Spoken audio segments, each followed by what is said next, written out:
Hello बच्चों, कक्षा 10 की गणित की क्लास में आपका स्वागत है।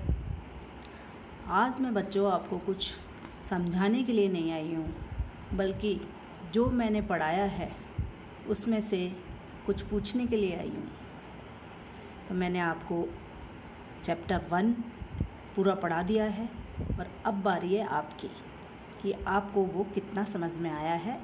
तो उसके लिए मैं एक टेस्ट पेपर लाई हूँ। जब भी मैं कोई चैप्टर पढ़ाऊँगी तो उसके लास्ट में एक टेस्ट पेपर दूँगी।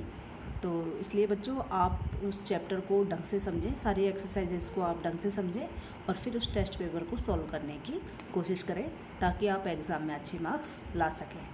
तो शुरू करते हैं।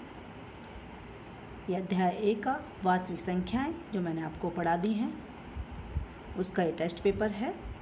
इसमें 8 क्वेश्चंस हैं और मैंने पूरी एक्सरसाइजेस को कवर करते हुए ये टेस्ट पेपर बनाया है। तो देखिए, पहला प्रश्न है 4050 को अभाज्य गुणनखंडों के गुणनफल के रूप में व्यक्त करना है। ये 4050 है, इसके अभाज्य गुणनखंड करके उनको गुणनफल के रूप में हमें व्यक्त करना है। नेक्स्ट सेकंड सवाल है हमारा, यूक्लिड विभाजन एल्गोरिथ्म का प्रयोग करके निम्न का HCF ज्ञात कीजिए। इसमें मैंने 2 सवाल दिए हैं, एक तो है 210 और 55, इनका हमें HCF निकालना है। दूसरा है 81 237, इसका भी हमें HCF निकालना है।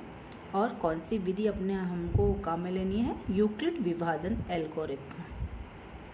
तीसरा सवाल है, दर्शाइए कि किसी भी धनात्मक समपूर्णांक को 6q प्लस 2 व 6q प्लस 4 के रूप में लिखा जा सकता है जहाँ q कोई पूर्णांक है।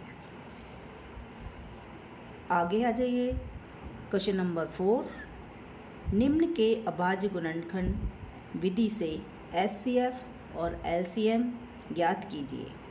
यहाँ पर हमें HCF और LCM कौन सी विधि से ज्ञात करने, अभाज्य गुणनखंड विधि से। तो पहला सवाल है 24 15 36 और दूसरा सवाल है 84 90 120। इन दोनों सवालों में हमें अभाज्य गुणनखंड विधि से HCF और LCM ज्ञात करने हैं। पांचवा सवाल है, सिद्ध कीजिए कि √3 एक अपरिमेय संख्या है। मैंने आपको √5 का बता चुकी हूँ मैं, और ये मैंने ये संख्या आपको √3 दी है। तो इसको आपको सिद्ध करना है कि यह एक अपरिमेय संख्या है। छठा सवाल है, सिद्ध कीजिए कि 3 - √5 एक अपरिमेय संख्या है। सातवां सवाल है, दो संख्याओं का HCF व LCM क्रमशः 13 और 1989 है। यानी HCF कितना है 13 और LCM कितना है 1989, 1989। यदि एक संख्या उन दो संख्याओं में से एक संख्या हमें दे रखी है 117 है, तो हमें दूसरी ज्ञात करनी है।